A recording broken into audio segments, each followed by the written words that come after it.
fine. So we're in the midst of the greatest crisis of capitalism since the 1930s. And where is the left? No place. And one shouldn't think of it in terms of domestic particularities. Why does the Socialist Party, SPD in Germany, have nothing to say? Why does the French have nothing to say? Why do the Spanish have nothing to say? Why does the Obama administration have nothing to say? Und so weiter. It's because the left has nothing to say. Without ideas, of course, these people don't have anything to say. The death of Marxism, which I do not mourn, has left a complete void. And moreover, the kinds of things that people who think of themselves as progressives do think they have to say are totally unintelligible to normal people. Let's do a Tobin tax or something. Nobody understands that. There are, and the first criteria, I couldn't care less whether you like my ideas. Really, they're just ideas. Maybe they're good ones or bad ones.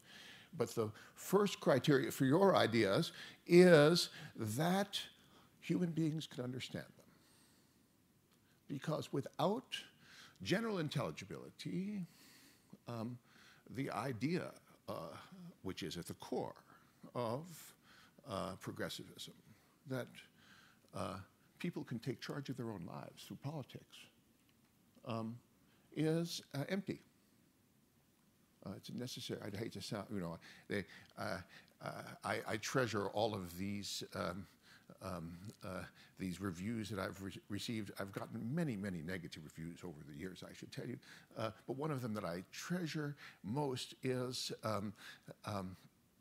Ackerman is an Anglo-Saxon Habermas, by which this German reviewer meant nothing complimentary, let me assure you. But general intelligibility is key. Key. Okay, so the first thing about these ideas that I'm going to present, which are basically ideas which are aimed to create institutional foundations for political and economic citizenship, active citizenship. The first a key thought is to recognize that citizenship has no sociological reality. When is it really important to you that you are a citizen? Answer. There's only one occasion. When you give your passport to a rich country and they let you in without any question. Then you know you're a German citizen or citizen of the EU or an American citizen. And it's so painful to me because when I go around the world, which I do occasionally, everyone who are outside of these, rich zones, how do we get in? That's the question. But beyond this social context of citizenship of supreme importance, and really citizenship here is a commodity, an entry ticket. The citizen army is dead. The traditional party system is disintegrating. There are, people speak to one another as, members of an organization, business organization, civic organization, and the like. But what are the sociological contexts in which we actually talk to one another as citizens? And so the first three of my proposals are, however, maybe, of course, I'm a member, I am not a postmodernist. I'm a member of the late and future, or maybe middle, or maybe it's even early Enlightenment. Who knows? But my first aim is through artful institutional designs to create contexts where people think of each other as citizens. So the first one is campaign finance. Right? So this book I wrote with my friend and colleague at Yale, Ian Ayres, called Voting with Dollars. It's published by the Yale Press. Makes the following proposal and works it out in stupefying detail. And that is, when you go to a vote, you take your credit card and put it through a reader, and suddenly you have a special Patriot dollar account automatically opened up for you. In the United States context, we could talk about what the numbers should look like in Germany. In a presidential year, you would get 50 Patriot dollars. Right? And you can go to any ATM machine, or now you can even do it online. You can give your 50 Patriot dollars to any party, candidate, or a group which would then give it to a party or candidate. The difference between the existing German system and this is crucial. You see, the existing German system, the parties are financed by a function of their last time's vote. Right? In this context, everyone has these $50. The parties are going to have to reach out to you and pick your pocket. You see, they're going to have block parties, and more importantly than that, you're going to have to talk to your friends about, should I give it to this group? Should I give it to that group? Right? In other words, there'll be millions of conversations in which you're talking to another as citizens. That's what citizenship is. It's a relation, it's a role which has been erased in everyday life. And of course, this will of course create incentives for parties to actually ask, how do we, what kind of program would actually appeal to people?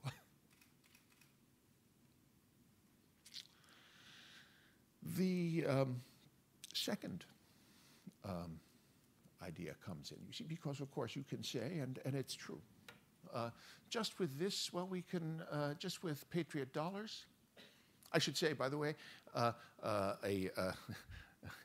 it's a mark of age. A student of mine, a very well-known person named Larry Lessig, who teaches at the Harvard Law School and is an internet guru, is now leading a campaign for Patriot dollars in the United States. If you look at the New York Times today, for example, he proposes this idea.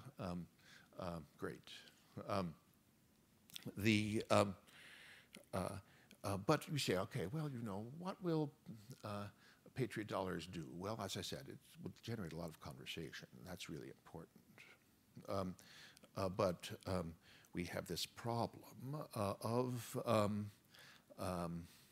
basically propaganda, media manipulation.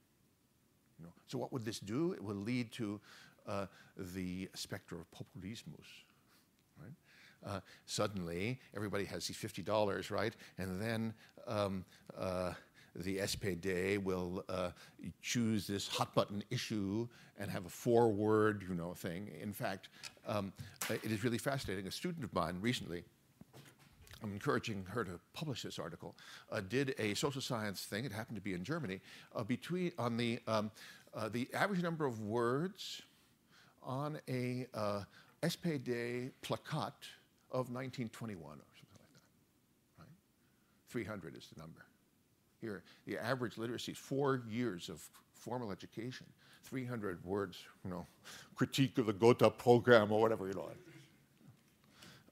And then, of course, you look at the last one, it says, Fortschritt, blue background, with one word. Now, one has to recognize, you see, that this is really weird because we have in Germany, but in the general world, the most educated population in the history of mankind. And where they go to jobs where they actually, not only white collar, where you go to a factory, you have to actually engage in symbol manipulation. As opposed to, I love to say this word because it's so, it's just so not me. We're no longer in the Fordist production mode, right?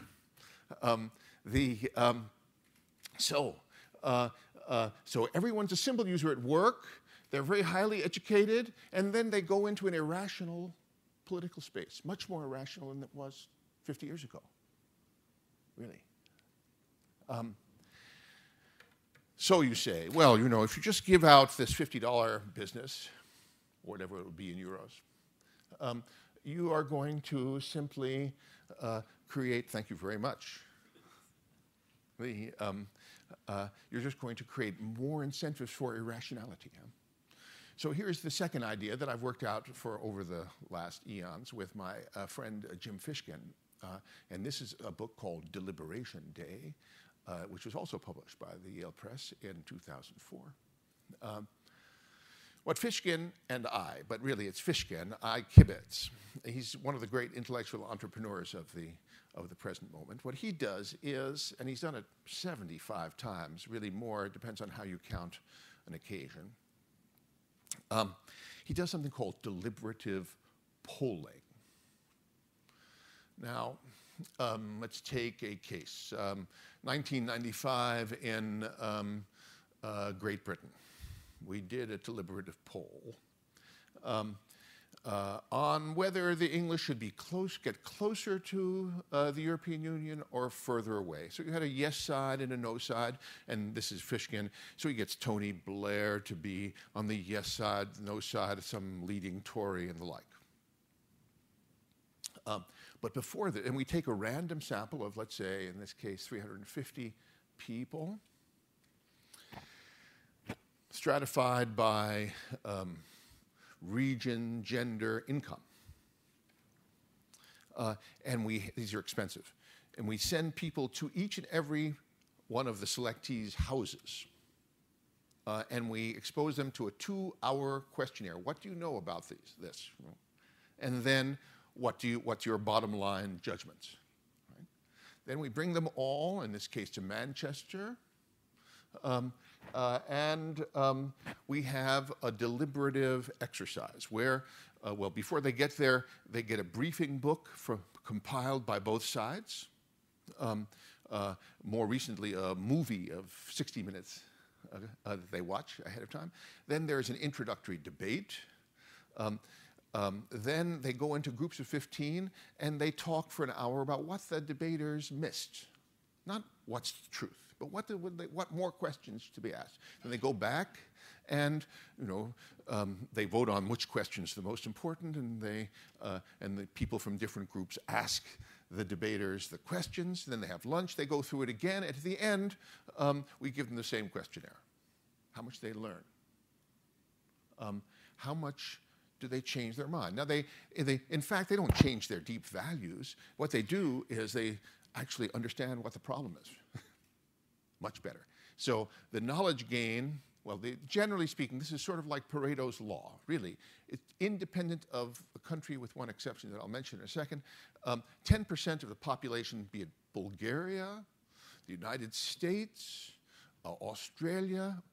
I do not believe we've done one in Germany. I would love to do one in Germany. 10% know a lot. 40%, 40% are idiots in the Greek sense. They haven't the slightest idea of political anything. And then there is, a slope. The knowledge gain is 80%. 80% of the questions, there's a very statistically significant and often very substantial knowledge gain on all of the questions. We then have, bottom line things. Do you strongly agree, neutral? So there are 5 positions, 30% of the population in I'm generalizing, obviously, shift 1 unit. Of course, so that's gross change, we'll call it. It is very frequent. If you just Google James Fishkin, he's a professor at Stanford. He has 1 million papers on his website. The net change in bottom line preference is often 10 percentage points. In other words, it can change the election. So, on the basis of these experiments, so for example, this will be the exception to this rule is Denmark. We did one on the euro. The Danes came in, and they knew everything about the euro. They talked for a day and a half. Nobody changed anybody's mind. It was really terrible. But that is the only exception in 75 cases. So on the basis of this, the idea is to have a new national holiday 2 weeks before the election called Deliberation Day, where everybody does this. Or everybody's invited to do this. And the this is that you're going to have a televised debate which people go and watch in their community centers, 500 people in community centers. And then they talk in the way that I just described, and then they go to a face-to-face meeting with a party representative who is obliged to answer questions, have lunch, do it again, and then they leave. They do not tell each other how they're going to vote or anything like that. Right? Now, consider how this would change the election. First, because this process can generate 10 percentage point swings, this would be very consequential. This will shift the balance from a politics of irrationality to a politics of argument, which is not to say that it's suddenly going to be a Habermasian ideal speech situation, but rather the parties beforehand will actually have to prepare briefing books for their party representatives for, this is the kind of question you're going to hear, et cetera, and so forth. As soon as people walk out, they're going to have exit polls, right? And all the pundits will say, aha, the SPD just went up 4 points, the Greens went down 6 points because they couldn't answer the question about nuclear power. That kind of thing. So it will be a feedback loop. Then the next day you have to work, where people go back to work, and they say, you never guessed the jerk who was sitting next to me yesterday. See, of course, only some percentage of people would show up, obviously. So if we combine voting with dollars and Deliberation Day, we have a context for citizenship. Now, this is not Athens, but it's something that is engaging. The third proposal, which I'm working out with Ian Ayres, this one doesn't have a book yet, but it will get there, has to do with journalism, which, as you may have noticed, is on its last legs. And especially in places like the Deutschsprachige Zone. That is to say, in the New York Times has so many hundreds of millions of English speakers around the world that they'll be able to do a half-decent or maybe even better job than half-decent, although notice, Mr. Slim, one of the richest Mexican in world history, owns a large chunk of the New York Times now. Because they're having trouble. But they'll survive on the advertising revenue. Right? But die Zeit, die Welt, not enough eyeballs. Not enough eyeballs. The business model is collapsing. And then, go down one level, to Poland.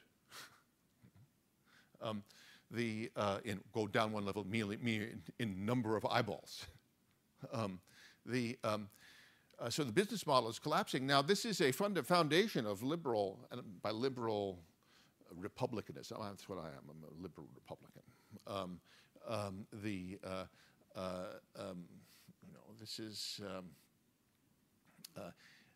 the free press. A real press of professionals is not a luxury from the point of view of a functioning republic. And the internet is not it's not a substitute. It's not a substitute for this. You have to actually know people, have people who have, ongoing relations, actually study things, know things, but they're not like academics who can only talk to other academics. And they're not like some kind of postmodern, what we're getting is some postmodern, there are a million people with opinions, none of them reliable. And then, if you have a 15-second embarrassing moment, like I think that Obama and Sarkozy were saying, that guy who's the prime minister of Israel is a total jerk. Doubtless true, but how does this distinguish him from many others? Embarrassing, that kind of thing. We need a professional press, but the economic foundations, which was basically quasi-monopolies and things of this kind, are disintegrating. The numbers in the United States, we've moved from 50, not very good numbers, 50,000 press types to 40,000 press types, 4 years. I was talking to the Columbia Journalism School, which is best journalism school in the country. They have real trouble getting first-rate people to apply. You have to be crazy to become a journalist today. What is it going to be 50 or 25 years from now? Okay, so this is sort of like voting with dollars. That is to say, this is a proposal for a National Endowment for Journalism. And as I said, it's especially important. It's important everywhere, but it's especially important in places like Germany or Poland. Substantial reading publics, but not enough. Not enough. And of course, the New York Times, everybody, all the people who can read English read the New York Times. How much do they write about Germany? Not much. Okay, so you read something on the internet, which is, of course, what's killing the old business model.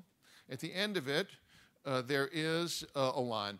Does this article contribute to your understanding as a citizen? Then you have to waste 30 seconds of your time convincing the computer that you're not a computer, by writing in, what 5 little nonsense syllables and that kind of thing.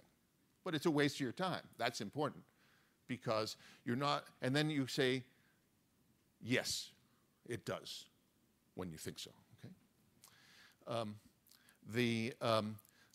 So all these clicks go to the National Endowment for Journalism, and then journalistic organizations register for the National Endowment. They have to do, in order to register, they have to satisfy one fundamental criteria. They have to have insurance against libel. You have to buy insurance against libel, and an insurance company won't give you such insurance unless you have an editorial function. The journalist can't just say, Bruce Ackerman is a fool, unless he is. Because otherwise they'll have to pay damages and things of this kind.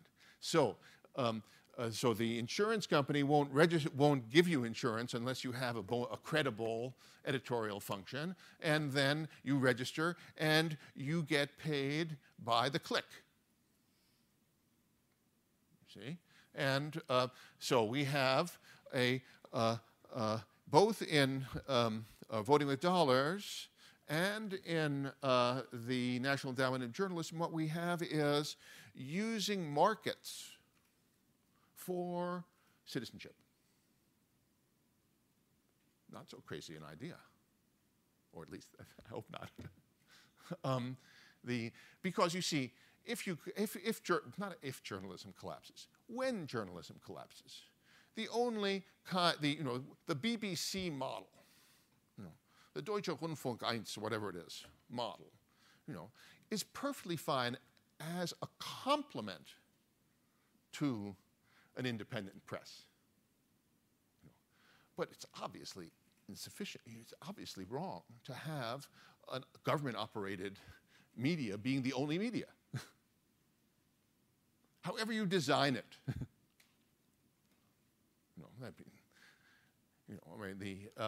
While this mechanism is basically a substitution of citizenship market for the classical I'll buy the newspaper market.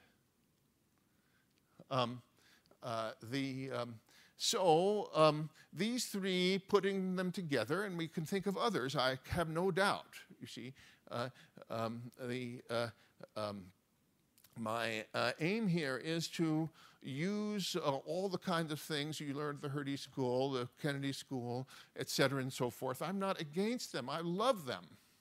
It's just that they have to be meaningful to human beings. That's not so easy, but that's really important. And similarly, as you see with the Fishkin thing, my proposal, or our proposal, I don't want Jim and my proposal of Deliberation Day, would get nowhere without the data that we have collected over the last 15, 20 years, which is compelling. It's a very, I can't tell you how sad I was when at Merkel and Sarkozy killing this referendum in Greece, because, I had a personal reason. Papandreou is a great believer in deliberation days and things of this kind, and he actually had PASOK, which is the Socialist Party in Germany, in Greece. They selected their last mayoral candidate through a deliberative poll. 11 people showed up. There were questions and answers, little groups, et cetera. So it just worked beautifully. After 2 days, and they selected somebody. He lost, I should tell you, in the election, but that hadn't to do with this. And we were, we were already on the, maybe we would be able to have a deliberative poll, which in this remarkable act, which was, it's wonderful that the Germans think that they need treaty revisions, treaty revisions. Where was it in the treaty or anything which permitted two people named Sarkozy and Merkel to say, no, you can't do that? Where was it in the treaty?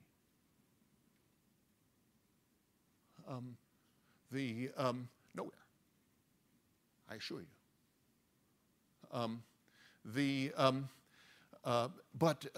That was maybe, but one day or another, I'll give you another example of it happening. We almost made it before too.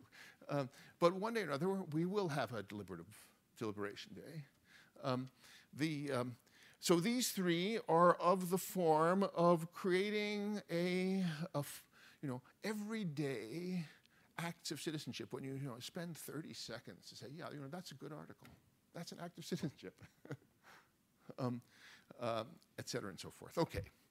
Now these first three, and I'm sure that if you sat down, you could think of 5 others, are cheap.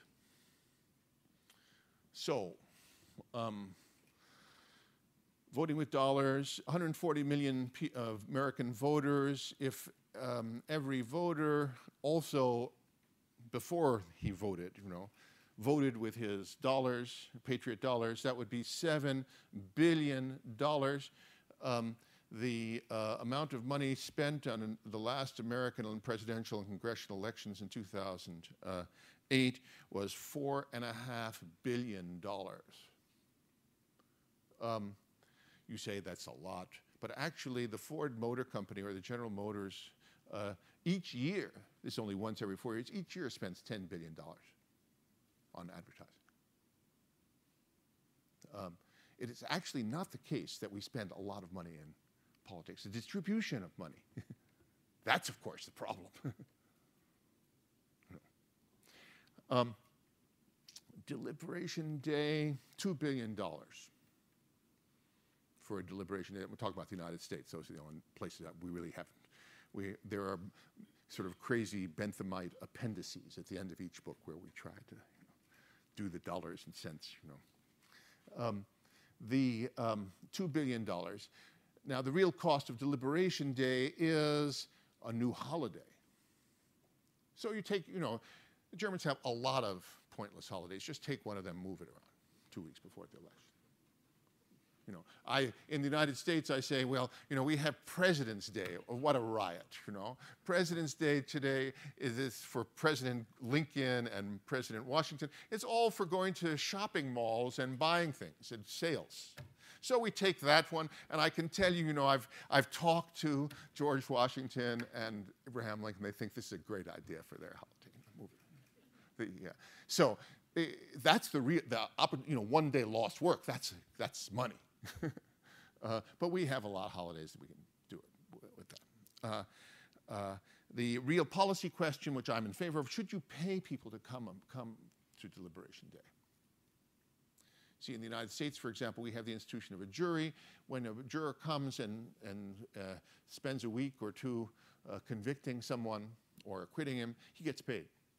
Not very much. I think that it would be very good to actually pay people $150 or something like that, like a day's work.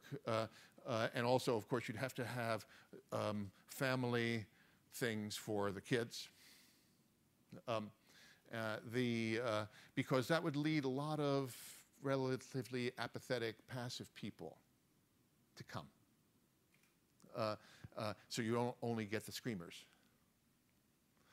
And once you have a lot of sort of unshaped people, then the screamer organizations will say, don't be screamers. They'll be organized for presenting arguments in a respectful way. Don't just scream and yell. It's not going to be productive.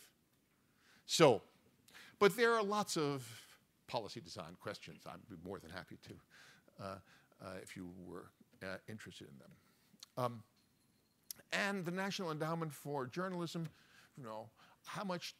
what's the total expenditure on newspapers in Germany? I don't know. It's not that much. I mean, as a percentage of GNP.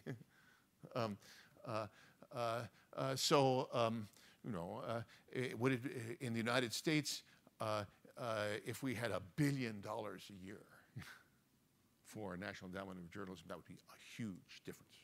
Because, of course, you could still get advertisers, too.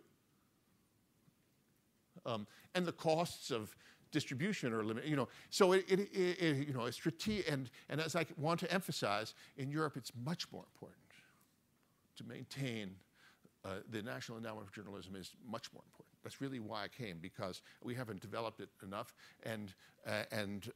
yet, and it really is terribly important for Europeans to think about it. And it's technically, I assure you, we have made many inquiries. Very possible. Okay, the thing that's expensive is the economic part of citizenship, which and here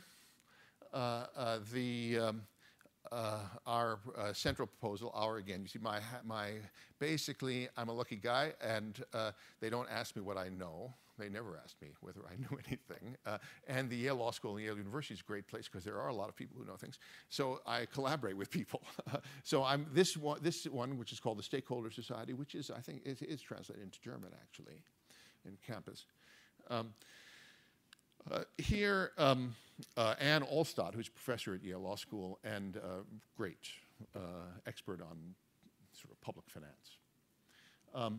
And I propose that every American citizen get a citizenship inheritance of $80,000. The moral case is straightforward from a liberal point of view. I'm a liberal. I'm a liberal in the tradition of John Rawls, my my serious book in political philosophy of social justice in the liberal state, which is an effort to think through the fundamental requirements of an activist liberal state. But I just want to announce right now that family inheritance is a remnant of feudalism. You know, I mean, why should my children get a lot of my money? They didn't work for it. Right? They don't deserve it, as opposed to someone else. This is just blood. Okay, so all of Europeans built Europe out of the ashes since the Second World War. Some of them were school teachers and others were stockbrokers. So why should the stockbrokers' kids get a lot because his father was a stockbroker? There's no answer to this question. I mean, from a liberal point of view. The incentives, we can talk about that, but I mean, I'm talking fundamental morals. Citizenship inheritance should at least, say I, complement family inheritance. That's what this Stakeholder Society is all about. And notice, once again, unlike one or another complex hearts program, immediately you have no trouble understanding this idea. Indeed, it's not my idea. It's Thomas Paine's idea in 1797. He wrote a very famous essay, or famous to me at least, on the agrarian question to the French Directory, saying in order to complete the principles of the French Revolution, every individual, man and woman, by 1797, should start with a citizenship inheritance of £20. Now, in order to finance this inheritance in the United States of $80,000 would require, well, we can have a number of tax options, but the one which we've worked out on the basis of the most recent data of 2009, so we could take into account the post-economic crisis numbers. Curiously, the United States and the Federal Reserve has the best numbers on the distribution of wealth in the world. Why? I don't know, but it is true. If we impose a 2% annual wealth tax on the top 3% of American families, or to put it in terms of numbers, if families which have assets of over $1.6 million, 2% of over that, and we assume 30% tax evasion, 30%, well, it's substantial, but not.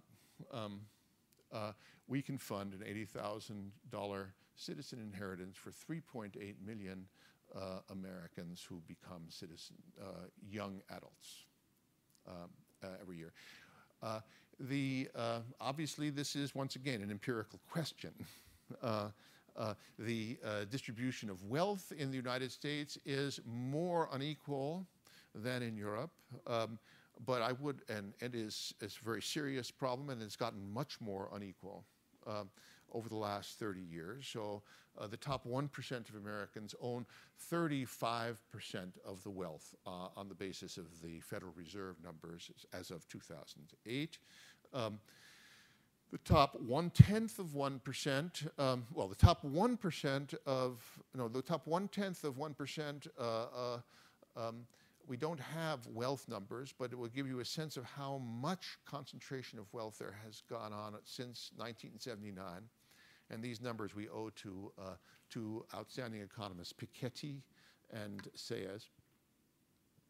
In 1979, the top 1/10, 1 in 1,000 families owned 1.25% of income in the United States, and now they own 5% They get 5% of total income. That is 1 out of 1,000 families get 1 out of $20 in the United States. As I said, I don't know,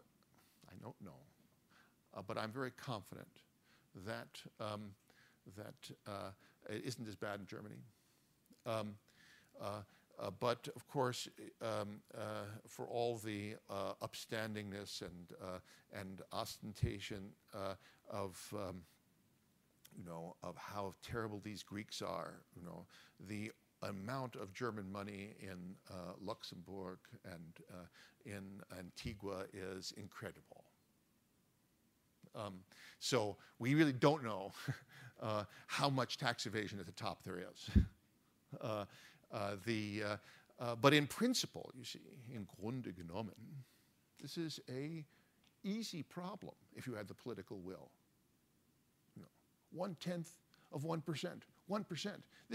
You could actually monitor these people if you wanted to. If you wanted to, big if.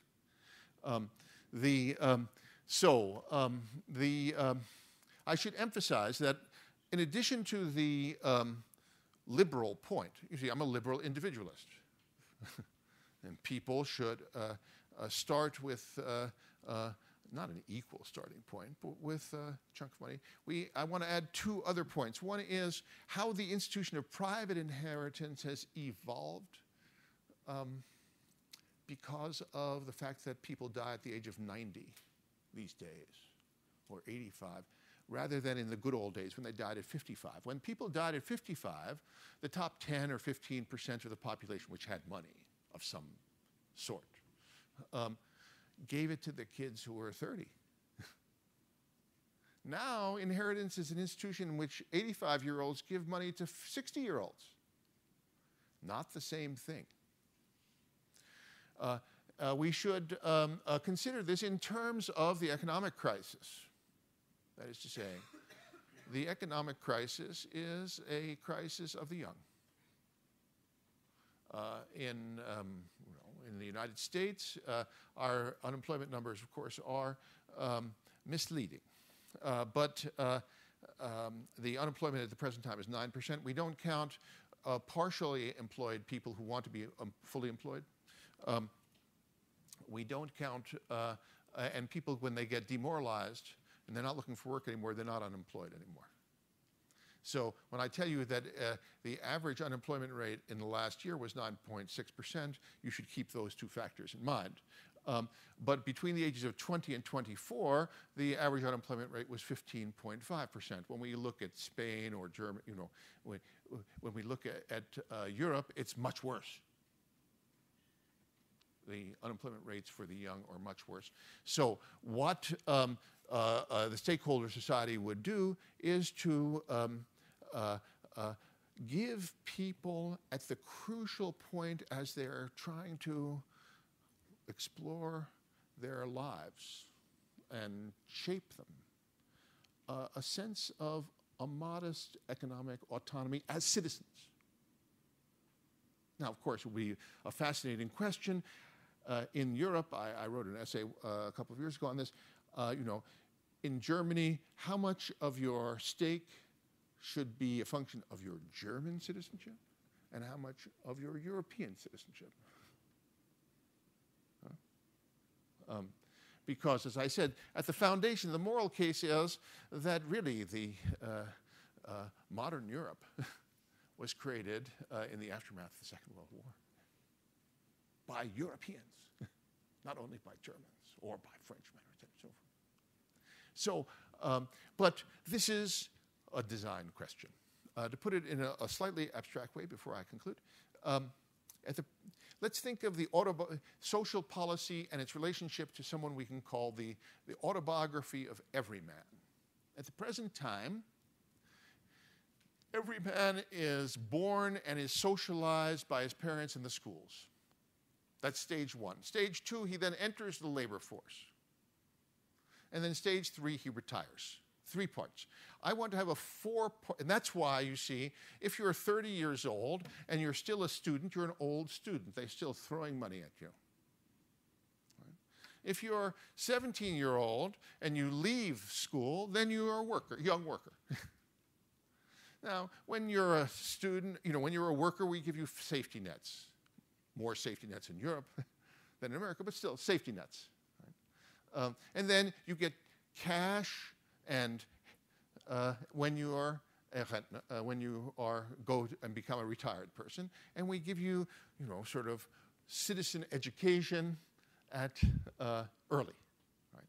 I want a 4-part autobiography. First, you're a child, and then you're a young adult. And as a young adult, this is a very distinctive time. You have to shape your life. Some people go to university, some people don't. A lot of design questions about the relationship of stakeholding and getting a university degree, but put that to one side. And at the present time, this is not, and what stakeholding does is give you a chunk of cash, just like when you're an old person, your pension. It gives you a chunk of cash as a young person to shape your life. This is the foundational liberal value of person taking control of his own life. At the present time, of course, the young can't.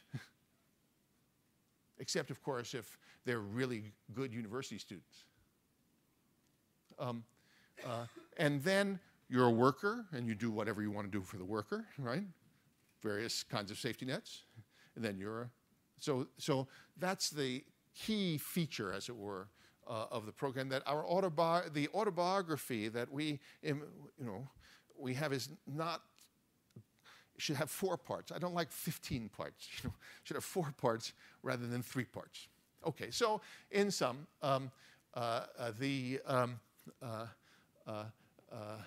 after this crisis, and who knows what's going to happen, right? The thing that should happen is the construction of a genuine citizenship for the 21st century, in which people will not just vote every several years on the basis of Fortschritt or a little label or two, but after talking about it some, and responding and rewarding newspaper articles on an everyday basis, and perhaps deliberation days could occur in other settings as well as 2 weeks before an election. And they will inherit as citizens, and therefore think that they have an obligation to return as citizens and be responsible citizens in politics. Without